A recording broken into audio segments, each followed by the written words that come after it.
again. Welcome to Lesso Football TV, to the Monday Football Chat podcast. It's number 8, right? So yeah, man, welcome viewers, and a lot to go through, a lot to discuss. My guest was supposed to be here with me, but load shedding in South Africa is just another thing. So he'll join me a little bit later, but lots to go through, guys. There was Premier League action over the weekend. There was La Liga action over the weekend as well. So I'm just gonna go through the games and what I thought. Obviously, based on the analysis, the in-game things that transpire throughout these games individually. Luckily, I got to um, tune in and watch most of these games. Obviously, we're gonna start off with the early kickoff, which is Manchester United and Everton. Um, you know, poor. Obviously, from Man United side, a good 3 points for Everton, who are fighting for relegation. And guess who gave them the 3 points? It's Man United. So overall, good result for Everton. Disappointing for Manchester United. This means that they literally just took themselves out of the top 4 race. There's no way now they're ever gonna come back. Like I said in the beginning of the season, they're not gonna make top 4, and I'm just proven right yet again with the results that took place. I mean, this was a priceless victory for Everton. They're avoiding relegation. Um, Frank Lampard wasn't, he was already, speaking about how much of a crisis this is for Everton Football Club. There was rumors of dressing room unrest within the Everton camp as well. So both teams essentially have problems of their own, and so at the end of the day, Everton managed to get through the line. Their supporters were right behind them from minute 1 till the 90th minute. Man United in the first half played well, according to their, compared to, earlier in the season. They actually played well, but they dropped off in the second half. Story of the whole season for Man United, they can only play in one half. Obviously, Everton took the lead in the 27th minute, courtesy of Anthony Gordon's. And, it was through a deflection, and David De Gea stood absolutely no chance in saving it. And it took Everton 1-0 up. Yet again, Man United don't create chances. I mean, David De Gea came out after the game and he said he doesn't even know what's wrong with Man United as a whole. They don't create chances. They don't score goals. They don't control games. They don't win games, and this is the saddest period for Man United. This is in recent Premier League history. They're on their worst. This is their worst form in Premier League history. And the Premier League have been here for 30 years, bear in mind. So this could be going way into the 80s. This is how bad these guys have been this season. And this is probably the worst Man United side ever witnessed in Premier League history. And, that's not even up for debate, but, good victory for Everton. And I think they'll survive this season. And it is what it is, guys. The following game, obviously, was the Arsenal versus Brighton. Again, I don't know what happened because I was bigging up Arsenal. I was bigging them up with, their recent form and Arteta getting his tactics right and everything finally coming together. They gave him time. The Arsenal board gave him so much time, and obviously the fan base was divided in terms of Arteta, and some fans wanted him out. Some fans were like, trust the process. We've all heard that before, but this was a game to show that they can make top 4. And at this moment in time and period, it looks like it's Spurs it's for Spurs to lose. This top 4 could end up, Tottenham could qualify for the Champions League. and it's because Man United and Arsenal have been extremely poor this season. This season, it's like, I don't know, the team that's, for the first time, I feel like in recent history, I think it's the team that gets top four will relatively get top four with the lowest amount of points. With the lowest amount in points in 20, I think 10 in 10, 15 years. There's no team that's gonna get that got top four with something like lesser than 60 points or something like that. And it looks like this season could be the case where any of these teams could get top four with even less than 65 points. It's a joke, and it's testament to how poor the season has been. And it's been a yo-yo, Arsenal bent at club, Man United bent at club. Both teams couldn't capitalize on top four, trying to get the top four finish. And, sadly for Arsenal, they're capitulating, this late in the season. And it just shows, I mean, the games are almost over. I honestly think, from Arsenal's part, I just feel like it's them choking. And then from Man United's part, I feel like it's more or less the players have checked out. Like they're already on the beach at this point. They really don't care. They're on the beach, and they've already set out their holiday plans. For whereas on the Arsenal part, it's like, they are trying, but I feel like the squad is just not strong enough for them to, participate in a lot of competitions. And right now, I feel like they're getting tired, they're getting fatigued, and this is why Brighton took advantage of this and they won. I mean, it's a betting nightmare. For people who are betting. I know for a fact nobody put Brighton to beat Arsenal. This is why we always say that these results are crazy. They way too crazy, man. And yeah, both Man United and Arsenal losing. Arsenal losing at the Emirates, Man United losing at Goodison Park. Obviously, the next game I'm gonna look at, it's the Chelsea game versus Southampton. Chelsea, Chelsea was a meme. Chelsea was a meme this whole week, actually. It was a sort of like I don't know, like after the Premier League, the Champions League capitulation, they lost against Real Madrid, courtesy of Karim Benzema, destroying them, and then they went on prior to that to lose last week. They lost to yeah, they lost the previous week. They got smashed at home as well. So they, on the bounce of that, they lost 2 games in a row. So they had to, like, someone had to pay for that. And unfortunately, in this case, it was,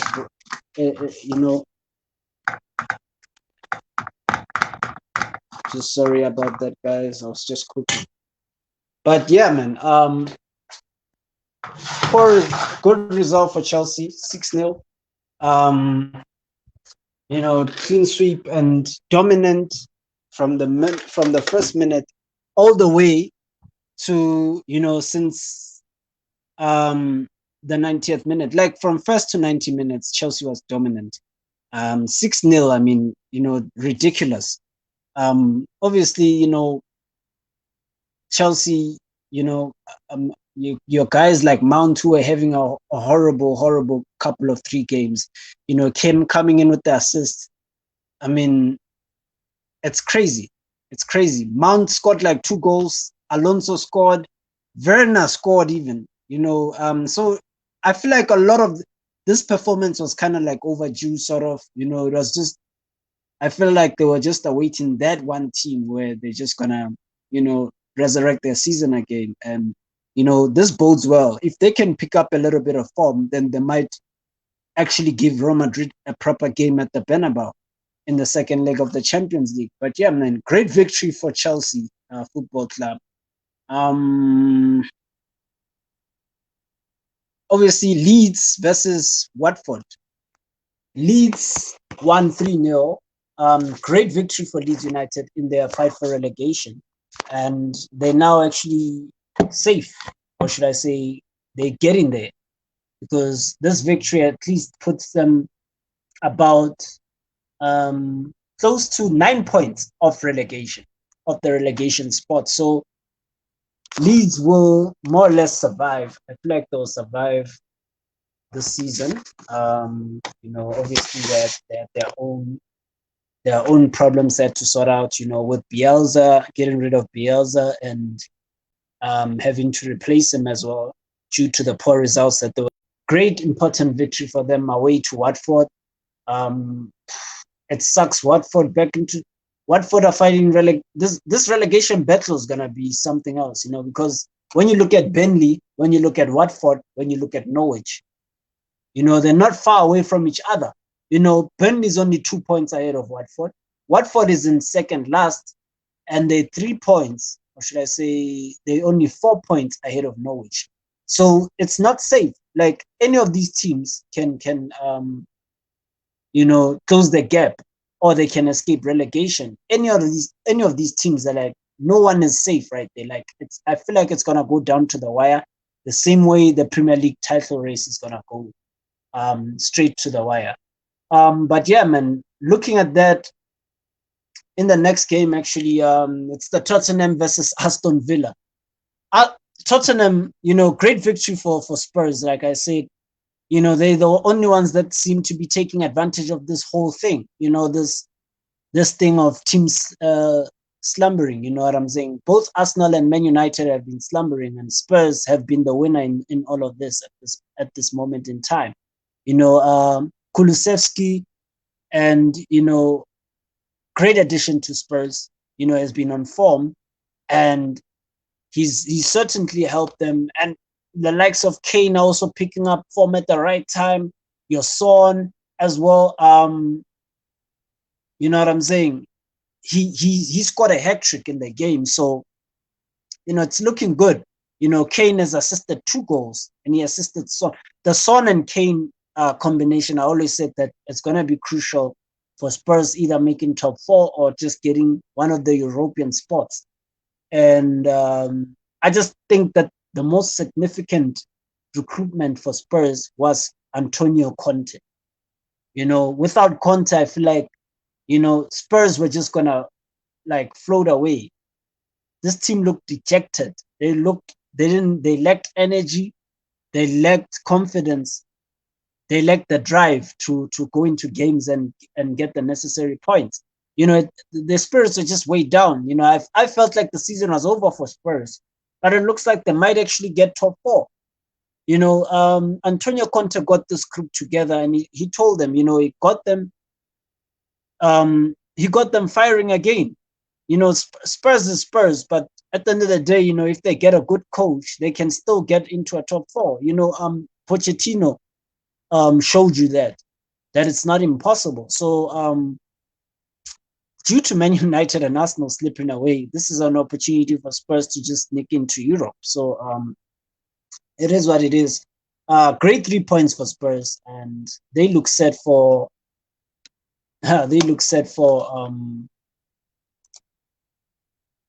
a good Premier League finish. And yeah, man. But besides that, on Sunday, there was some good games too. On Sunday, obviously, before I get to the big one,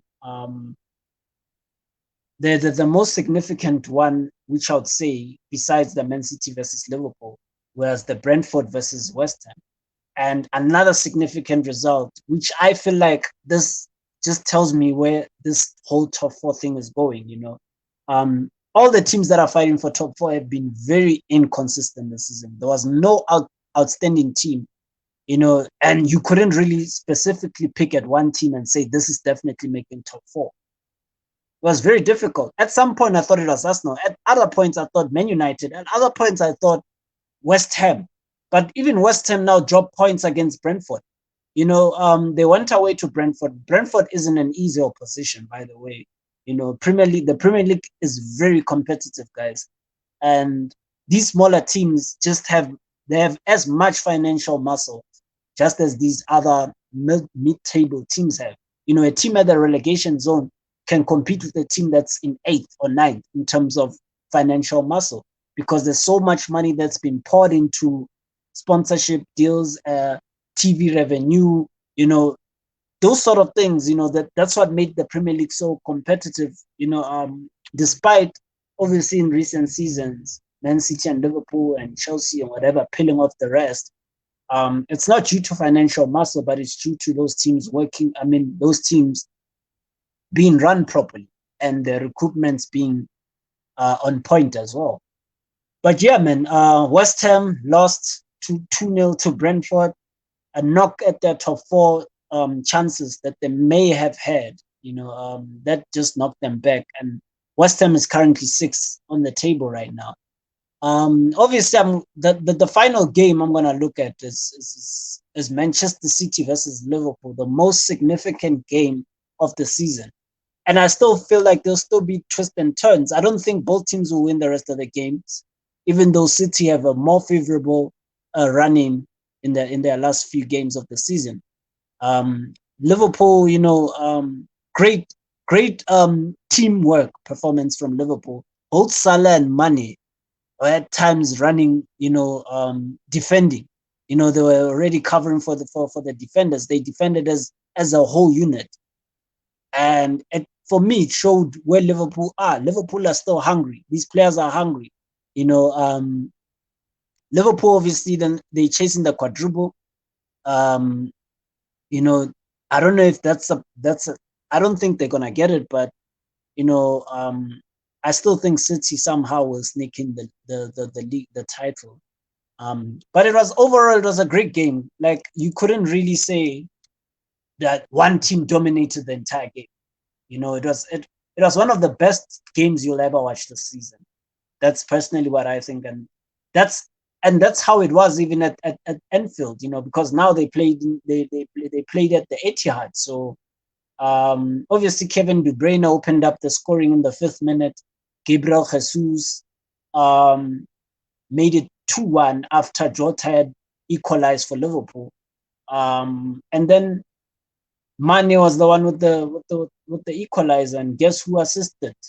Mohamed Salah. Assisted Mane, and it's how ironic, isn't it? Because these two people are saying these two are having a fallout because of the whole Senegal versus Egypt thing. But when they get to Liverpool, they forget that whatever happened, that's true professionalism. And obviously, Alexander Arnold added onto his many assists this season. He's been in form, and he has assisted a lot of goals this season for Liverpool. On Manchester City side, it was Bernardo Silva, and Cancelo, who both assisted for both Kevin De Bruyne and Gabriel Jesus. So tough result, tough game.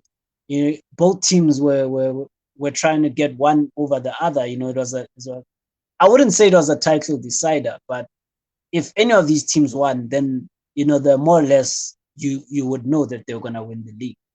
But we'll see. There's still a lot of more games to play in the Premier League between Man City and Chelsea and Liverpool. So I'm still on the fence on who to win it, but I still think Man City will just sneak in. I just feel like Man City will sneak it, not because I hate City. I hate Liverpool more than I hate City. I just think Man City have the quality, and they've been doing it longer. Liverpool only just won the league recently back. So City are more or less still feel like the more dominant side, and with Pep Guardiola pushing this team, and with the strength and depth that they have, it's just gonna get them over the line. You can just see it, and they also have a more favorable run in results, so that's always gonna work for City. Whereas Liverpool, they've got tougher games still to play, and one of those games could go left. If they just have one bad game in those tough games, they could end up with a draw and an unnecessary result. So they're just 1 point behind Man City with 7 games to go. So there's still a lot to look forward to in terms of that. So guys, I'm gonna move to the La Liga action that took place over the weekend. And It's pretty much standard. Real Madrid played Getafe, and Real Madrid got the 2-0 win against Getafe, and I mean it's a change. It was a changed Real Madrid side from the one that played Chelsea during the week. But Real Madrid have so much depth; it's very scary. To think that they can just how on earth do you like fill two separate teams and still be able to win games and dominate games? It's not like they just won it. They actually dominated this game from start to finish. Obviously, Casemiro scored for Liverpool. I mean, for Real Madrid, and Vasquez also scored. Both goals were in. The one goal was in the first half, the other was in the second half. From Luis Vasquez. So great points. 3 points for Real Madrid in their pursuit for the title. They may win the La Liga. In fact, I feel like they've already won this La Liga. This season it's Real Madrid's to lose. But yeah, man. Great game overall because I enjoyed it. I fairly enjoyed it. Obviously I was depressed from the Man United game, so I had to watch something for like consolation purposes. But yeah, Real Madrid 68%, 68.6 position, a total of 26 shots as well. Dominant. Getafe didn't even have a shot on goal the entire game. The entire game. That was pure dominance, guys. And Real Madrid were just Real Madrid have been an entire animal, and props to Carlo Ancelotti. He's helped this team to be more consistent this season. Last season, Real Madrid were just these type of games. They were drawing them or they were losing them. They just couldn't get over the line after playing games in the Champions League. But now it's changed. That consistency has driven them up to the next level. Maybe I don't know, like Carlo Ancelotti's type of football is just on another level, and they've also been very, very well organized at the back. They've conceded less goals than they have last season. So it's an amazing thing at what's happening in Real Madrid. And what's worse, they can only get better. That's the scary part. With the signings that they linked with, I mean, it's looking peak for them at this point in time. But yeah, Real Madrid maintaining their first spot in the Liga race. Personally, that I feel like it's done and dusted. There's really nothing to be amazed about here, man. This La Liga race is done. Obviously, besides Real Madrid in the La Liga league table, I mean, Barcelona also played on Sunday. They beat Levante. Barcelona continuing their good form, under Xavi. I feel like the January window has just transformed Barcelona into a different animal. People will keep saying that signings don't help. Signings have transformed Barcelona, and they knew who to sign. And they got these guys for relatively not next to nothing. Aubameyang next to nothing. So they've worked within the constraints of their budgets, but they still managed to get players. Players who wanted to come to Barcelona and fight for the club. It's very hard. To get players that are going to come to your team and actually come in and put in performances straight off the bat. When you think about how significant that this January window has been for Barcelona, it's nuts. People will tell you, in terms of history, it's not good to buy in January. I disagree. It depends on who you want and who you think is going to be able to come into this team now and make a difference immediately.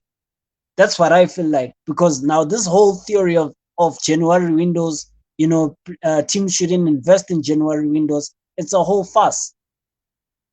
It's a whole fuss because, what Barcelona has done, what Man United also in the past under Sir Alex have done, it just shows that you just need to have scouts. You just need to be shrewd as well in terms of who you buy. Barcelona wanted to salvage their season. I feel like that's the message that went across everyone that joined them, that okay, we still have the Europa League that we're fighting for. We still have to get top four, in and qualify for the Champions League. So there's still something to fight for. Players at Barcelona are now building on to the next season.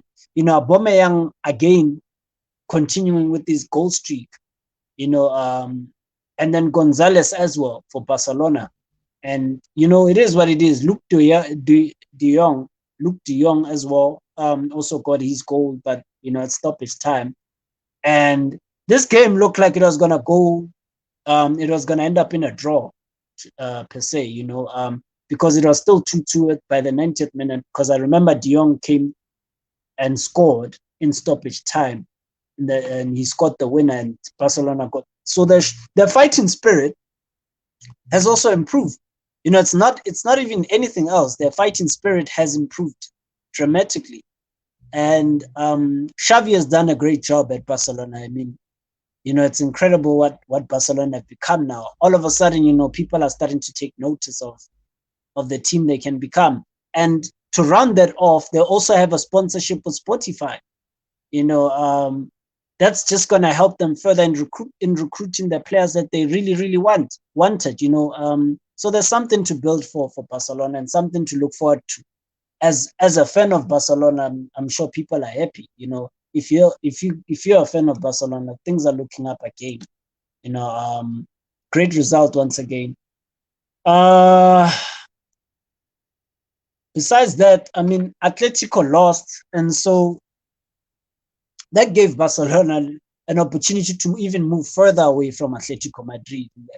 I always felt that Barcelona would finish second at the end of the season, and obviously Sevilla winning kept a slight distance away from them and Barcelona, but it's inevitable. Barcelona will finish second, but Atletico losing again. I just feel Simeone has done all he could with Atletico Madrid, to be honest, and I mean, obviously they lost because the squad just couldn't balance out this whole thing of being in the Champions League and being in the league. Like the squad depth at Atletico, it's just not sufficient enough to be able to deal with two competitions, and it's hurting them more than anything. Them moving deeper and further in the Champions League might hurt their top four chances in La Liga. As weird as that may sound, but it's peak, guys. The table, I'm just about to get to the table now to show you how very close it is that they could miss out on top four in the La Liga race, in the La Liga, or even miss out on the Champions League next season. Imagine Man United, Atletico Madrid, all these other teams miss out on the Champions League spot. It's gonna be peak in the Champions League next season, man. And obviously, I'll just end that out with Sevilla beating Granada. Sevilla, obviously, they haven't had good results in the past few previous games, but they managed to get a 4-2 win over Granada.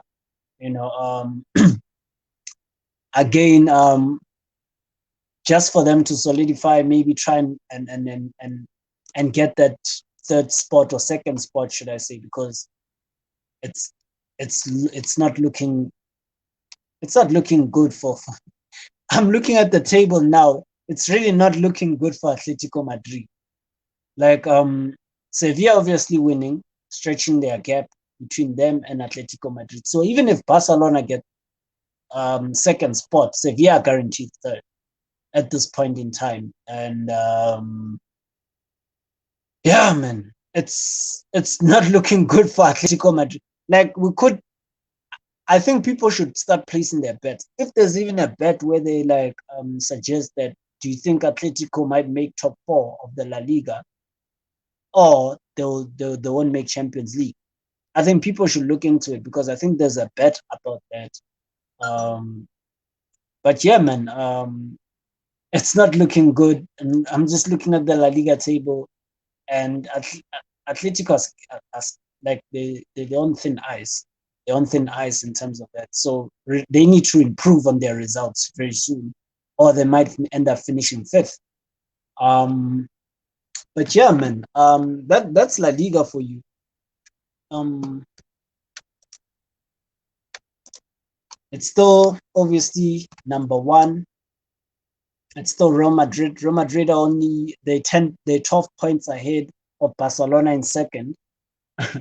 Obviously, Barcelona only in second because Sevilla drew. I think last week they drew, or they I think they lost last week. And then Atletico Madrid, you know, they're only 1 point ahead of Real Betis.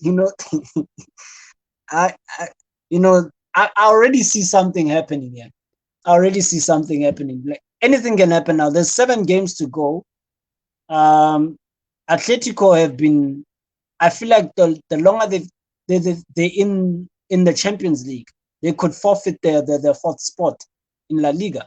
Because every time I've noticed, like 60 or 70% of the games this season, um, Atletico Madrid have lost points in. It's when they've actually played after they've played a Champions League game. So for me, this is a very growing concern, and a very um, like one of the most worrying trends that are developing in Atletico side, because if they keep dropping points, Real Betis might sneak into the fourth spot, and there's even Real Sociedad. There's Real Sociedad in there as well. So it's guys. No, this is interesting. I actually didn't look at La Liga in terms of the table. I really didn't really look at the table in detail, but when you think about it, it's very close. Sevilla has also been dragged. This top four race in La Liga is not finished as well, just as in the Premier League it hasn't finished too. So I'd say you guys look out for that. For me, it's more interesting because it's the league is done. The league is done, and in La Liga, like Real Madrid are winning that, guys. Barcelona will obviously finish second. Sevilla, I think, will finish third. Atletico, Real Betis will also battle for fourth. So, yeah, man, I'm looking forward to that. But yeah, guys, that was me. That was me. I think. Thank you guys for joining me, and make sure um, you like and comment. Leave your comments out. Let's have a discussion about football. Um, Obviously my guest, it's just unfortunate my guest couldn't join me, but we always back Mondays, we always back.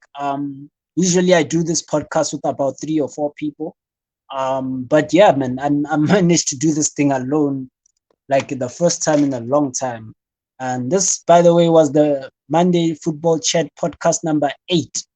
So we've been putting out videos for like the longest time. You guys do make sure you check out the first, second, third. It's Lesso Football on YouTube as well. So if you wanna see more content coming your way, tomorrow we've got the paper talk. I've got the paper talk with Soso and possibly with the gang. If there's no load shedding. This is Mozambique, by the way, unfortunately. And then on Wednesday, I've got the United Talk Show. So yeah, man, guys, stay tuned. But yeah, thank you for joining me, and may you guys have one good evening. And yeah, man, make sure you support the channel, and there's more content coming your way. Thank you, guys.